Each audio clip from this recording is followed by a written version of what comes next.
Hello दोस्तों, Radhe Radhe, good morning. कैसे हो दोस्तों? आपको दूसरे नवरात्रे की हार्दिक शुभकामनाएं। जय माता दी दोस्तों। तो दोस्तों ये ब्लॉग है दूसरे नवरात्रे का और मैं सुबह का सारा काम हो गया था मेरा। और आज मेरे बच्चों की थी छुट्टी, आज कोई जयंती है तो उसकी मेरे बच्चों की छुट्टी थी। तो बच्चे मेरे सो रहे थे अभी और मैंने सारा काम कर लिया था। ये टाइम है 8 बजे का और मेरा सारा काम इस टाइम हो गया था। 7:45 हो रहे इस टाइम। तो मैं सारा काम करने के बाद अपना पूजा कर लेती हूँ। उसके बाद मुझे खाना भी बनाना था, तो पहले मैं पूजा कर लेती हूँ। और आप ब्लॉग को पूरा देखना तो आप जान पाओगे सिलाई में फिनिशिंग।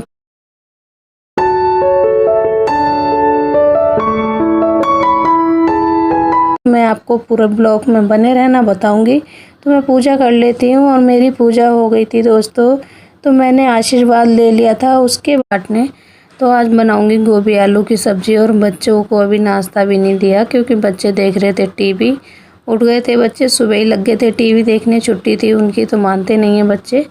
तो मैं अपना काम करने लग गई थी और मैं गोभी आलू की सब्ज़ी बना रही हूँ आज बच्चों के लिए। और आपको पता ही है नवरात्रे चल रहे हैं तो इसमें प्याज, लहसुन, अदरक हम 9 दिन तक नहीं खाएंगे। सिर्फ टमाटर का छौंक लगा के ही बनाऊंगी आज मैं, टमाटर, हरी मिर्च। तो इसमें भी सब्ज़ी बहुत अच्छी बनती है। माता रानी का आशीर्वाद होता है और माता रानी चाहती हैं हमारे भक्त नहीं खाएं तो हम नहीं खाते। हमारे घर में 9 दिन तक नहीं खाएंगे। तो मैं सिर्फ जीरा, हींग और टमाटर के तड़के से ही बना रही थी सब्ज़ी। और सब्ज़ी बहुत अच्छी लगती है, ऐसा नहीं है, बहुत अच्छी बनती है बगैर प्याज लहसुन के भी हमें। तो मैं लग गई थी खाना बनाने के लिए और मैंने इस टाइम चाय वगैरह भी पी ली थी। और खाना मैं लेट ही बनाती हूँ जब मेरे बच्चे घर में होते हैं। तो दोस्तों ब्लॉग को पूरा देखना, ब्लॉग को बिल्कुल भी आप स्किप करके मत देखना। स्किप करके अगर देखोगे तो मैं आपको फिनिशिंग लाने की जो टिप्स बताऊँगी वो आप मिस कर दोगे। तो इसीलिए मैं चाहती हूँ ब्लॉग को आप पूरा देखिए। तो मैं सब्ज़ी को डाल देती हूँ। सब मसाला हो गया था मेरा तो मैंने सब्ज़ी को डाल दिया था कढ़ाई में। और मैं सब्ज़ी बनाने के बाद बच्चे आ गए थे ऊपर से नहाकर और बच्चों को नहाने के बाद मैंने दे दिया था दूध। तो बच्चों ने अभी सिर्फ दूध पिया है और बिस्किट खा लिया है। तो बच्चों को भी भूख लग रही थी, बच्चे बोल रहे थे भूख लगी है मम्मा। मैंने कहा अभी देती हूँ आपको। तो बच्चों को मैं दूध तो पी लिया था उन्होंने। फिर उसके बाद माता रानी पे हमने चढ़ाए थे सेब, तो मैंने बच्चों को वो काट दिए थे। तो बच्चों को मैं सेब दे देती हूँ। सब्ज़ी बन रही है और बच्चे खाना तो मेरे 1 बजे ही खाते हैं। उससे पहले खाली फल वगैरह खा लेते हैं। खाना वो 1 बजे ही खाएंगे, उससे पहले नहीं खाएंगे खाना। तो ये मोर के पंख लगा रखे हैं मैंने क्योंकि छिपकली बहुत ज़्यादा आती है अगर मोर के पंख लगा देते हैं। और हमारी सब्ज़ी भी देखो बन गई थी, बगैर लहसुन प्याज की सब्ज़ी भी बहुत अच्छी बनी थी दोस्तों। तो दोस्तों बच्चों को खाना अभी नहीं खाना था तो मैं सब्ज़ी बनाने के बाद लग गई थी सूट कटिंग करने। तो दोस्तों अब मैं बताती हूँ आपको कौन कौन से आपको तरीके अपनाने हैं जो आपकी सिलाई में फिनिशिंग आए। और मैंने तो वही तरीके अपनाए और उन्हीं तरीक़ों से आज मैं डिज़ाइन के भी गले बना लेती हूँ। जैसे भी आपको बनवाने वैसे मैं गले बना लेती हूँ। जो मैं थी उस टाइम पे मुझे बिल्कुल भी बहुत ज़्यादा घबराहट होती थी किसी के भी कपड़े सिलने में, डिज़ाइन के, सिंपल भी कपड़े सिलने में मुझे घबराहट होती थी। और मेरी सिलाई कभी भी सीधी नहीं आती थी तो मुझे बहुत ज़्यादा दिक्कत होती थी। तो वही तरीके आप भी अपनाइए और आप भी एक घर में रहकर पैसे कमा सकते हो सिलाई से। तो जब मैं पहले सिलाई सिलती थी तो काफ़ी ब्लाउज मैंने इतने बेकार करे हैं कि मैं आपको क्या बताऊं। कोई भी एकदम परफेक्ट नहीं होता है किसी भी काम में। जब मैंने पहले सिलाई सिलनी शुरू करी तो मेरी सीधी सिलाई नहीं आती थी। तो सबसे पहले तो आपको कोई भी काम अगर आप सीख रहे हो तो उसको आप करते रहना चाहिए। आपको ये नहीं है आपने 2-1 दिन कर लिया और फिर छोड़ दिया तो आपकी सिलाई में फिनिशिंग अपने आप आएगी। तो सिलाई में सीधी सिलाई आप तभी आ पाएगी जब आप काम करते रहोगे। तो मैंने तो यही रूल अपनाए थे तो इसीलिए आज मैं इतने अच्छे से कपड़े सिल सकती हूँ। कोई भी फैंसी ब्लाउज, कोई भी सूट और पैंट, कुछ भी मैं सिल सकती हूँ। तो मैं भी एकदम परफेक्ट एक साथ नहीं बनी। तो मैं भी आपको यही समझाना चाहती हूँ कि आप भी अगर आपके पास सिर्फ सूट सिलना आता है तो आप सूट सिलते रहोगे ना तो आपको कोई भी चीज़ नई नई देखोगे, अपने आप देखोगे और उससे आपकी फिनिशिंग आने लगेगी। और सबसे पहले अपने कपड़े सिलिए अच्छे से आप और सीधी सिलाई मेरे पे सीधी सिलाई भी नहीं लगती थी, तो मैं बहुत परेशान रहती थी। तो तब तक आप करोगे नहीं, फिनिशिंग नहीं आएगी। और ये मैं कपड़े का गला बना रही थी और देखो कितनी फिनिशिंग के साथ। तो दोस्तों मैं एकदम परफेक्ट एक साथ नहीं बनी, मुझे भी पता है ना कोई भी बन सकता एक साथ। तो कोई भी काम जब हम करते रहते हैं ना तो फिनिशिंग अपने आप आ जाती है। सबसे पहले तो आपको कोई भी काम है आपके पास करते रहना चाहिए, और फिनिशिंग लाने के लिए कस्टमर भी आपके पास, फिनिशिंग से काम करोगे कस्टमर का तभी आपके पास कस्टमर आएंगे। फिनिशिंग नहीं आएगी आपके हाथ में तो कस्टमर भी आपके पास नहीं आएंगे। और फिनिशिंग इतनी अच्छी लाई है जो कस्टमर आपके पास आएँ। और कस्टमर अगर आपके पास आएंगे, एक कस्टमर आएगा आपके पास और उनको अच्छे से आप फिनिशिंग के साथ कपड़े सिल के दोगे तो वो पहनेंगे उस कपड़े को, और उनकी फ्रेंड हैं या उनके आसपास के हैं कोई भी देखेंगे तो बोलेंगे उन्होंने इतना अच्छा सिलाया है, आप मुझे भी बताना आपने कहाँ पे सिलवाया है। तो इस तरीके से आपको किसी के भी कपड़े फिनिशिंग के साथ सिलना सीखना है। तो मैं तो इसी तरीके से फिनिशिंग लाई। जब हम काम करते रहते हैं ना सिलाई का, तो हमारे हाथ में फिनिशिंग अपने आप रहती है। अगर हम काम नहीं करेंगे तो फिनिशिंग हमारे हाथ में नहीं रहेगी।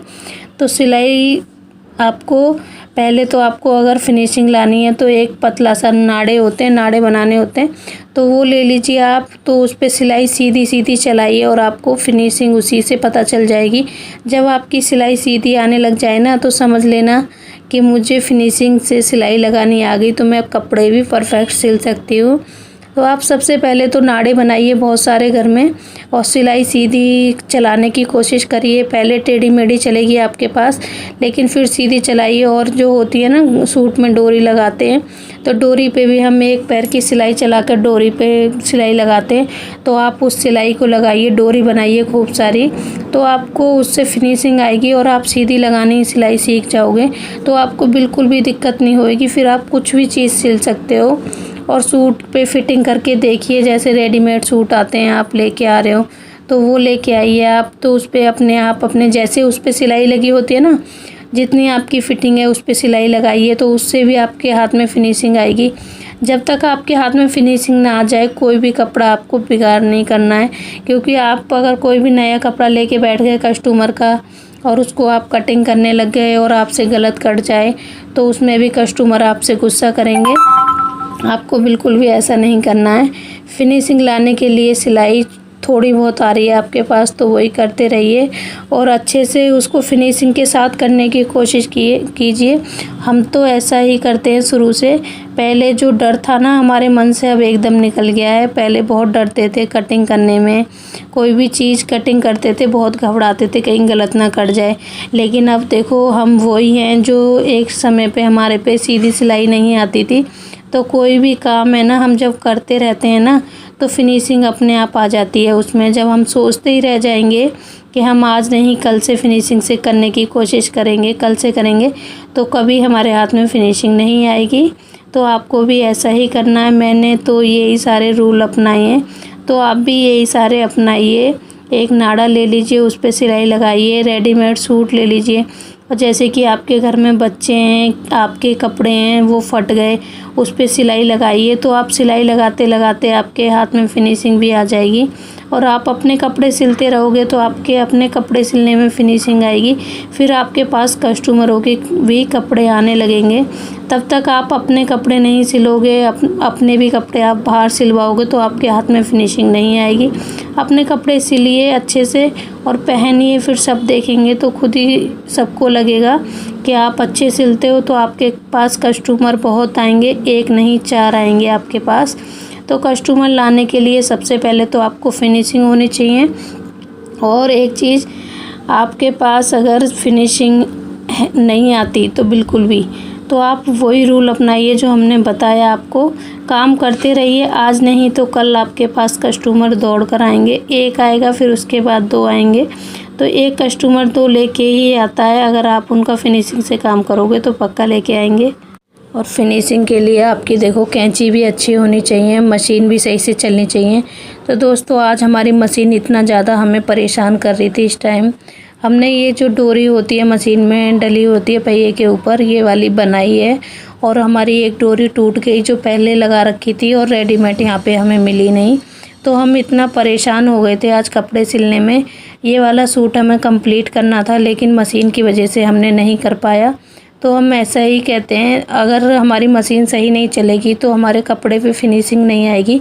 तो कस्टमर के कपड़े हम फिनिशिंग के साथ सिलना चाहते हैं, जो हमारे पास कस्टमर आए। तो मैं इस सूट को आज पूरा नहीं कर पाऊँगी, क्योंकि मेरी मशीन बहुत परेशान कर रही है मुझे। पहले मैं इसकी कलडोरी लेके आऊँगी, फिर मैं करूँगी। और मेरे बच्चे इस टाइम बहुत परेशान कर रहा था। छोटा वाला बेटा है मेरा और बेटी है, तो दोनों में इतनी ज़्यादा पढ़ाई कर रहे थे, दोनों शैतानी कर रहे थे। मैंने आज दोनों की लगा दी थी पिटाई ढंग से, तो मैं उनको डांट रही थी। तो दोस्तों, जो मैं सूट बना रही हूँ, आज मैंने पैंट बनाया था, ये पैंट की कटिंग करी थी। तो आज मैंने जब कुर्ती की कटिंग कर रही थी तो मैंने आपको स्टैंड में लगा दिया था, आपके लिए ब्लॉग शूट किया। जब मैं पैंट की कटिंग कर रही थी तो आपको प्रॉपर तरीके से नहीं दिखा पाई, क्योंकि मैंने स्टैंड में लगा दिया था। मैंने सोचा ब्लॉग बन रहा है और मेरा फ़ोन हैंग होने लगा था और मेरा ब्लॉग नहीं बना कटिंग करने का। तो जितना हो सका आपको दिखाया। अगर आपको पैंट की कटिंग देखनी है तो मुझे कमेंट करना आप सब।